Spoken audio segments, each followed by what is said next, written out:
ETV YouTube ఛానల్స్లో మీ వ్యాపార ప్రకటనల కోసం ఈ నంబర్కి కాల్ చేయండి.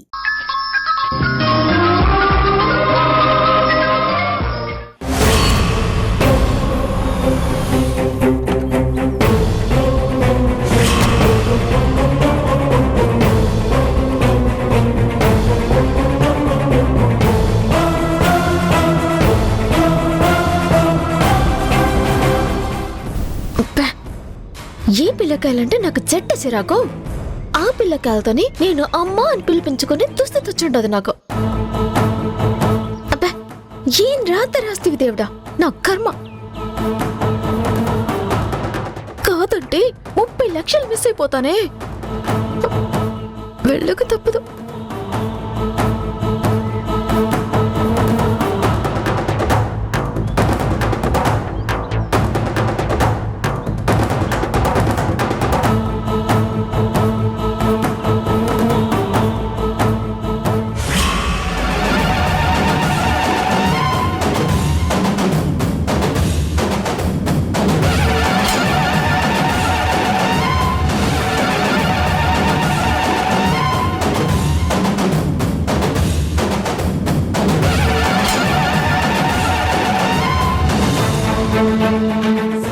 అమ్మా,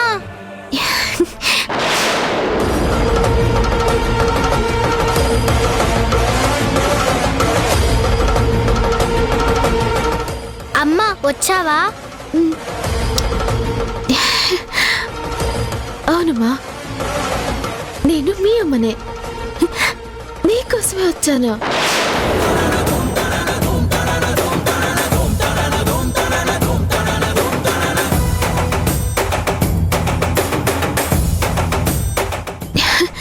చావంచుల దాకా వెళ్ళి మళ్ళీ మీకోసమే బతికొచ్చుంటాను.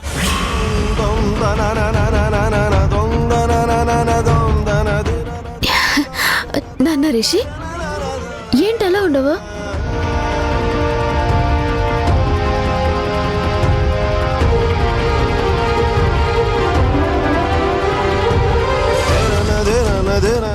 రిషి, ఏంటి నాన్న అలా ఉండవు? నేనురా, నేను మీ అమ్మని. నిన్ను వనభోజనాల దగ్గర చూశానమ్మా. నువ్వు బ్రతికే ఉన్నావని చెప్తే గ్రానీ డాడీ ఎవ్వరు నమ్మలేదు. బొట్టు దండ తీసేసారు తెలుసా? అబ్బా, నా బంగారు తల్లి. ఇన్నేళ్ళు మిమ్మల్ని చాలా మిస్ అయ్యిండాను తెలుసునా? మీలాంటి మంచి పిల్లకాయలకి తల్లి లేకుండా చేయటం మంచిది కాదని ఆ దేవుడు మళ్ళీ నన్ను మీ దగ్గరికి పంపించున్నాడా? ఇంక మిమ్మల్ని వదిలి నేను ఎక్కడికి వెళ్ళనమ్మా.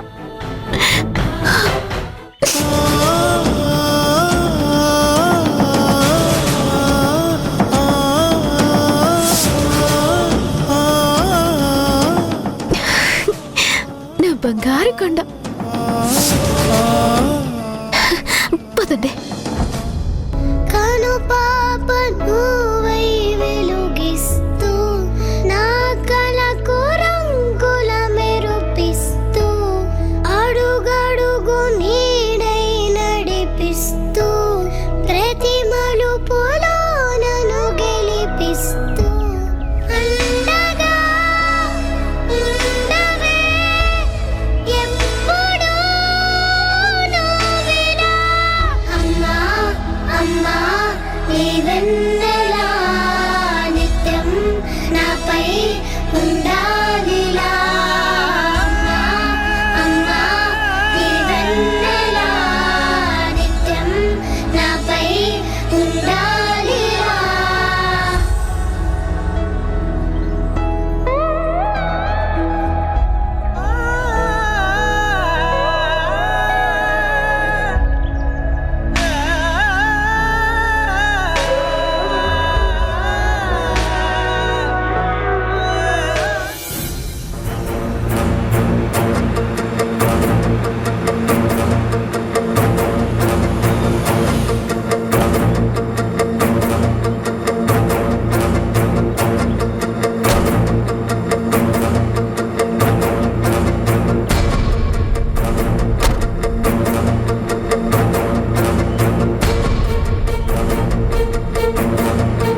మొదటిసారి మా ఇంట్లో అడుగు పెడుతున్నావు కదా. అదేంటి గ్రాని, అమ్మ మొదటిసారి మన ఇంటికి రావడం ఏంటి? ఇంతకు ముందు మన ఇంట్లోనే ఉండేది కదా, వేరే ఇంట్లో ఉండేదా?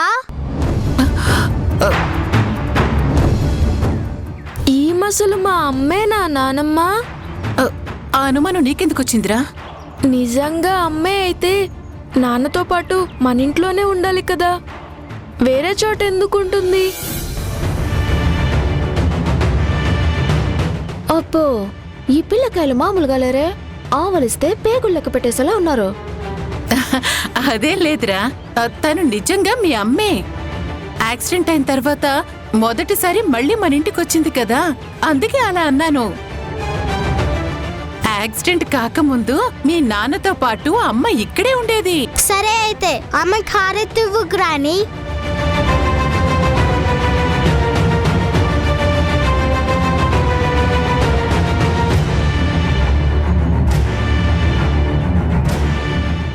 కుడికాలు ముందు పెట్టి లోపలికి రామ్మా.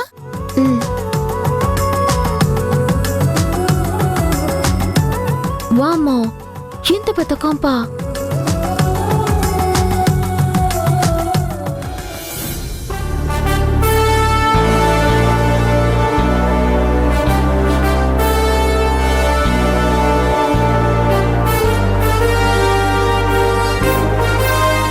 ఓయబ్బో, ఇల్లు ఇంత రిచ్గా ఉండదంటే వీళ్ళు బాగా డబ్బున్నోళ్ళే అనమాట. అనవసరంగా 30 లక్షలకే డీల్ కమిట్ అయ్యానే, ఇంకొంచెం ఎక్కువ అడుగు ఉండాల్సిందే. ఏంటమ్మా అలా చూస్తున్నావు? బాగా పెద్ద కొంపే.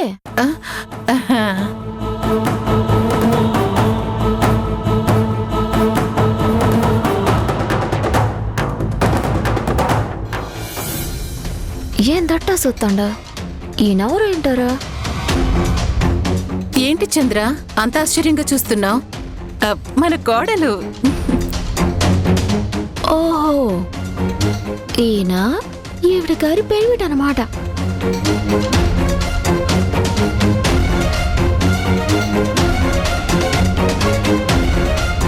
ఏంటమ్మా సంధ్య అలా చూస్తున్నావు? నేనమ్మా మీ మామయ్యని, గుర్తుకు రాలేదా? అదే చంద్ర, యాక్సిడెంట్ లో తలకి దెబ్బ తగిలి అన్ని మర్చిపోయింది కదా, మెల్లగా గుర్తు చేసుకుంటుందిలే. బాగుండవా సంద్రమామా? సందమామ? అదే దామత్త నిన్ను సంద్రం అంటుంది కదా, ఇప్పుడు నువ్వు నాకు మామయ్య పూడ్చావు కదా, అందుకే అట్టాండా. బాగుండవా? ప్రస్తుతానికైతే ఓకే. ఆపిల్ కాయలు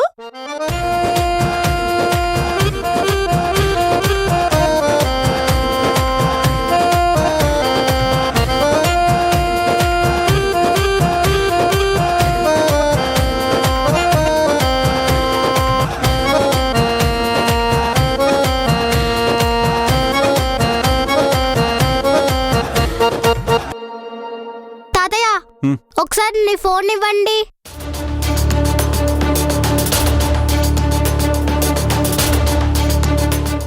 సార్, మీరు ఒకసారి ఫైల్స్ చెక్ చేయాలి.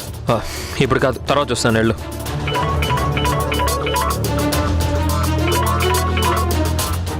చెప్పనా? హలో డాడీ, నేను సిసిని. ఏంటమ్మా ఫోన్ చేసావు? అమ్మ ఇంటికి వచ్చింది.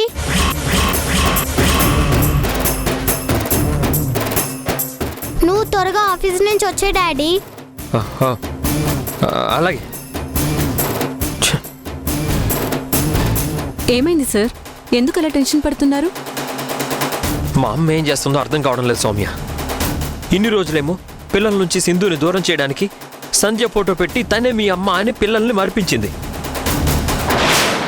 ఇప్పుడేమో డైరెక్ట్గా ఆ సంధ్యనే మా ఇంటికి తీసుకొచ్చిందంట. ఇప్పుడు నేను అర్జెంటుగా ఇంటికి వెళ్ళాలి. యష్, ఆగు యష్. ఏంటి ఏంటి నాటకాలు? పిల్లల తల్లి చనిపోయిందని మీ అమ్మ సంధ్య ఫోటో చూపించింది, ఇప్పుడేమో చనిపోయిన ఆ సంధ్య బతికొచ్చింది. ఏంటిదంతా? నిజం చెప్పు. రిషి శశి నా పిల్లలే కదా? అమ్మగా నేనెక్కడ వాళ్ళకి దగ్గర అవుతాననే భయంతోనే ఆ సంధ్యని పిల్లలకి అమ్మని చేశారు కదా. మాట్లాడు యష్. రిషి శశి నీ పిల్లలు కాదు. నాకు సంధ్యకి పుట్టిన పిల్లలు. హే, వదలు.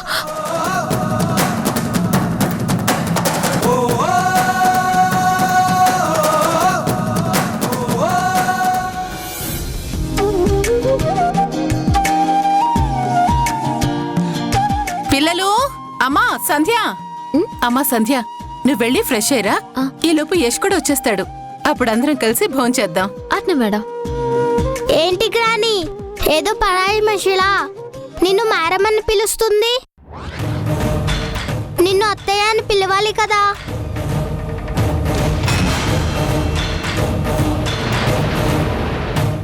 మేడం అని పిలిచిందంటే నాకెందుకో డౌట్గా ఉంది శశి. మీ డౌట్లతో నాకు టెన్షన్ పెంచేస్తున్నారు కదరా పిల్లకాయలు. అంటే అసలు మీ అమ్మ అన్ని మర్చిపోయింది కదా, అందుకే ఇది కూడా మర్చిపోయిందన్నమాట. సంధ్య, నీకు చెప్పాను కదమ్మా, నన్ను మేడం అని కాదు, ఎప్పుడైనా అత్తయ్య అనే పిలవాలి. అర్థమైందా? అర్థమయ్యిండ దామత్త. అట్నే ఇక నుంచి నేను దామత్త అనే పిలుస్తా. అమ్మ నాకు ఆకలేస్తుంది. ఆకలేస్తే తినో, నాకు చెప్పేదేనికే? నీకు అన్నం తినడం చేత కదా. దామత్త పెడుతుందిలే.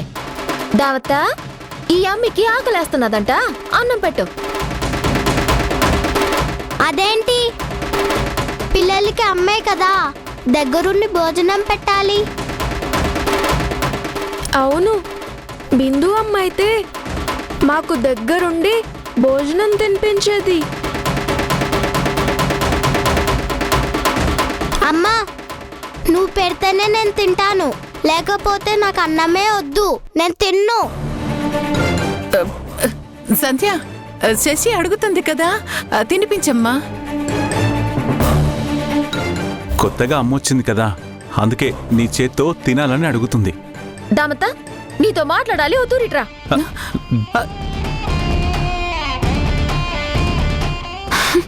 నేను కేవలం పిల్లకాయలకి అమ్మగా నటించడానికే ఒప్పుకొనుండా. పిల్లకాయలకి భోజనం పెట్టాలి, స్నానం చేయించాలి, నిద్రపుచ్చాలి, ఇంటి పనులు చేయాలి అంటే నా వల్ల కాదు. అసలు నాకు పిల్లకాయలంటే పడదు, నేను పోతాండా. అయ్యో, నువ్వు వెళ్ళిపోతే నేను నిండా మునిగిపోతాను అసలు. సరే, ఇంటి పనులేవి నీకు చెప్పను, కనీసం పిల్లల పనులన్నా చెయ్యి. వాళ్ళకి నిన్ను అమ్మ అని చెప్పాను కదా, అమ్మగా వాళ్ళని నువ్వు బాగా చూసుకోకపోతే వాళ్ళ సింధుకి దగ్గరవుతారు. అర్థం చేసుకో. ఎలాగోలా సర్దుకో ప్లీజ్. అట్నే ఈ ఎక్స్ట్రా పనులకి ఎక్స్ట్రా పేమెంట్ అవుతుంది మరే. అలాగే. పనిని బట్టి రేట్ ఉంటుంది మరి. ఎప్పటి పేమెంట్ అప్పుడే ఇచ్చేయాలా. అన్నం పెడితే 5,000.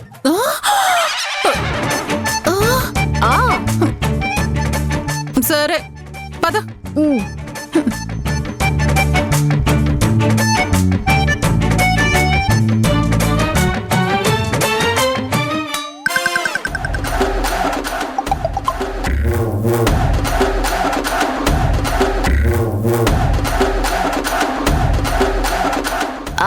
రిషి, శశి, ఇప్పుడు మీ అమ్మ మీకు భోజనం పెడతది.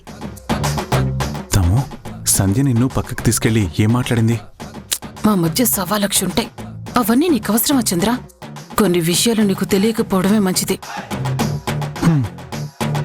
అంతేలేదమ్ము, నీ టెన్షన్స్ నేను పంచుకోకపోవడమే మంచిది.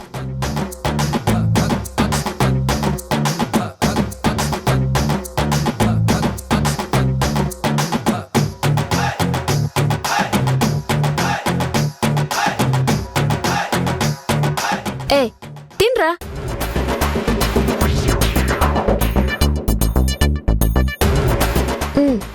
తినండి, బాగా తినండి.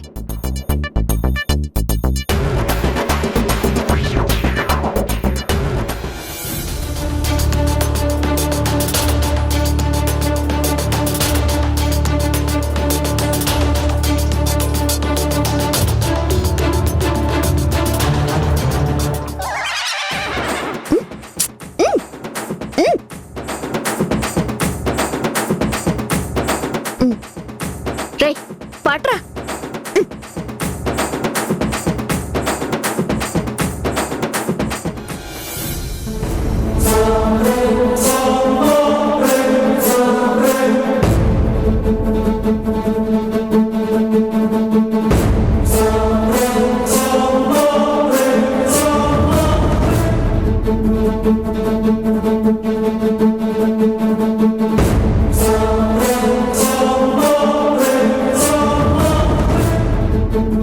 ఏంటి డాడీ ఏమని కొత్త మనిషిని చూసినట్టు చూస్తున్నావు?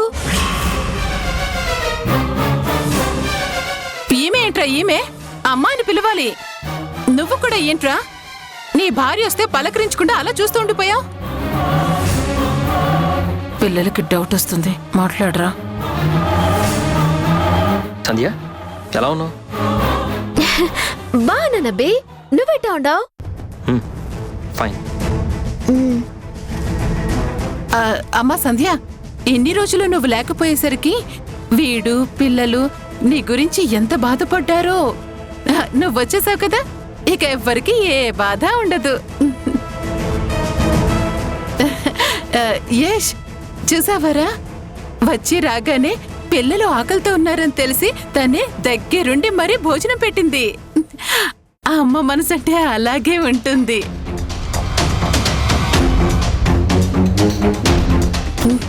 రామా.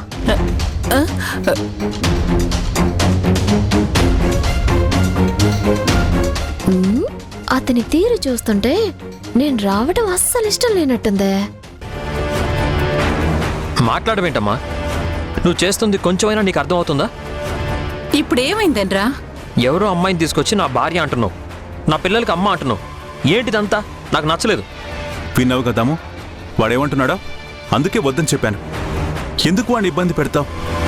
నచ్చలేదంటున్నాడు కదా, ఆ అమ్మాయిని వెంటనే పంపించే. ఏంటి పంపించేది? కుదరదు. నువ్వు చేస్తుంది యష్కి ఇష్టం లేదు, అర్థం చేసుకో. ఒకళ్ళ ఇష్టాలతో నాకు సంబంధం లేదు. నేనేం చేస్తున్నానో, ఎందుకు ఇలా చేస్తున్నానో అన్నీ ఆలోచించే చేస్తున్నాను. సింధు పేడ పోవటానికి సంధ్యని ఎరగా వాడుతున్నాను. పిల్లల అమ్మ చనిపోయిందని సింధుకు ఆల్రెడీ చెప్పేశాం. ఇప్పుడు బతికొచ్చిందని తనకు తెలిస్తే సింధు నమ్ముతుందనుకుంటున్నావా? ఖచ్చితంగా నమ్మదు. దీని వెనక ఏదో మతలబుందని తేల్చుకోవడానికి మళ్ళీ మన ఇంటికే వస్తుంది. అమ్మా, ఇదంతా వర్కౌట్ అవదమ్మా, ఆపే. నేననుకున్నది పూర్తయ్యేంత వరకు ఆపేసే ప్రసక్తే లేదు. దాన్ని నమ్మిస్తాను, అది నమ్మి తీరాలి. పిల్లల విషయంలో సింధు ఇప్పటికే చాలా దగ్గరకొచ్చేసింది. ఇప్పుడు కూడా దాన్ని ఆపకపోతే పిల్లలు మనకి దక్కరు, దూరం చేస్తుంది. మనం చట్టం, కోర్టులు ఎక్కడికెళ్ళినా సరే ప్రతికూలమే తప్ప అనుకూలంగా ఏది జరగదు. సింధుకి భయపడి సంధ్యకి భర్తగా నటించడం నా వల్ల కాదమ్మా. సరేరా, నీకిష్టం లేదంటున్నావు కదా, సంధ్యని పంపించేస్తాను. అప్పుడా హంతకురాలు పరాయి మగాడితో సంబంధం పెట్టుకుని భర్తనే నిలువున మోసం చేసిన ఆడది అదేరా ఆ సింధు. తన దగ్గర నీ కొడుకు, కూతురు పెరుగుతారు. నీకిష్టమేనా? నో, నా పిల్లలు నా దగ్గరే ఉండాలి. దాని నీడ కూడా వాళ్ళ మీద పడకూడదు. అలా జరగకూడదనే నేనీ నిర్ణయం తీసుకున్నాను. పిల్లలకి తల్లిగా అంటే ఏదో చూసి చూడనట్టుగా సర్దుకుపోవచ్చు, కానీ పరిచయం లేని ఓ పరాయి ఆడదానితో భర్తగా నటించాలంటే వాడు పడే ఇబ్బంది, ఎదుర్కొనే పరిస్థితుల గురించి ఆలోచించవా? అసలు ఆ అమ్మాయి ఎవరు ఏంటో అనేది పూర్తిగా అయినా తెలుసుకున్నావా? అన్నీ ఎంక్వైరీ చేశాను. సంధ్యకి తల్లి తప్ప ముందు వెనక ఎవ్వరూ లేరు. ఎవరో దేవదసట, వాడి దగ్గర అప్పు చేశారు. వాడు ఆ అప్పు కింద బలవంతంగా సంధ్యని పెళ్లి చేసుకోవాలని ప్రయత్నిస్తున్నాడు. వాడి ఆట ఎలా కట్టించాలో నాకు బాగా తెలుసు. ప్రేయష్, కొన్ని రోజులేరా, పిల్లల కోసం ఎలాగోలా సర్దుకుపో. నిన్ను కష్టపెట్టాలని కాదు, నాకు ఇష్టం లేదు అసలు. సింధుని పిల్లల నుంచి తప్పించాలంటే తప్పదురా, అర్థం చేసుకో. పిల్లల ముందు నలుగురిలో మాత్రమేరా సంధ్యని భార్య. ఇంట్లో నువ్వెవరు తనెవరు అన్నట్టుగానే ఉండు. మిగతావన్నీ నేను చూసుకుంటాను. ఈ సంధ్య ఆ సింధుని తన్ని తరిమేస్తుంది. సింధు శివంగైతే సంధ్య చిచ్చర పిడుగు. సింధు అతివేశాలు సంధ్య ముందు బలాదురే. మీరే చూస్తారుగా.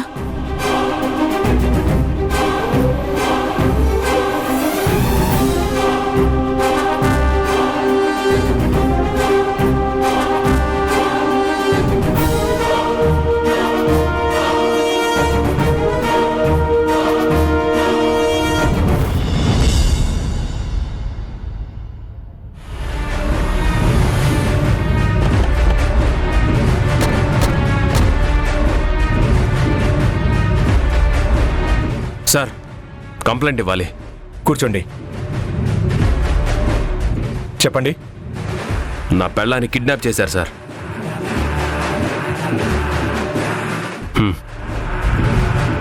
పేరు? దేవదాసు. నీ పేరు కాదు, నీ భార్య పేరు. బాలాకుమారి సార్. అమ్మాయి తాలూకు ఎవరైనా వచ్చారా? నాన్న లేడు సార్, అమ్మ ఉంది. మరి కంప్లైంట్ ఇవ్వడానికి ఆవిడ రాలేదు? అంటే తన కూతురు కిడ్నాప్ అయిందన్న షాక్లో స్పృహ తప్పి పడిపోయింది సార్. కిడ్నాప్ చేసిన వాళ్ళని ఎవరైనా చూసారా? మావాడు సెల్ ఫోన్లో ఫోటో తీశాడు సార్. రైట్.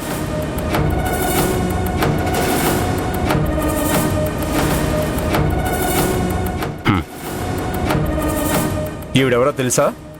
తెలీదు సార్. ఆవిడ సిటీలో ఎంత పెద్ద మనిషి అయినా సరే తనను అరెస్ట్ చేసి నా భార్య నాకు అప్పగించండి సార్. మీకెంత డబ్బు కావాలన్నా ఇస్తాను. రేయ్, పైకిలే. లెగరా. నేనిక్కడుంది న్యాయాన్ని కాపాడడానికి. పోలీసుల్ని బ్రోకర్లా చూస్తారంట్రా? తాట తీస్తా.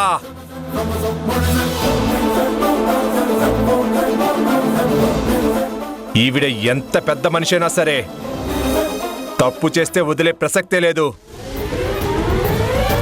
ఆవిడ ఎందుకు కిడ్నాప్ చేసిందో, కారణాలేంటో ఆశాంతం తేలుస్తాను. తప్పు చేస్తే కటకటాల చువ్వల్లెక్కెట్టిస్తాను.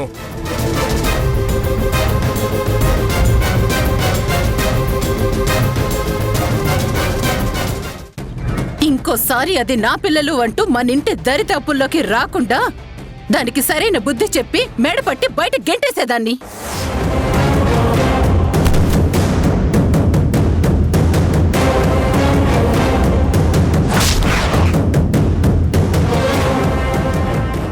ఈటీవీ విన్ యాప్ రోజుకి కేవలం రూపాయి మాత్రమే. ఇప్పుడే ఈటీవీ విన్ యాప్ డౌన్లోడ్ చేసి సబ్స్క్రైబ్ చేయండి.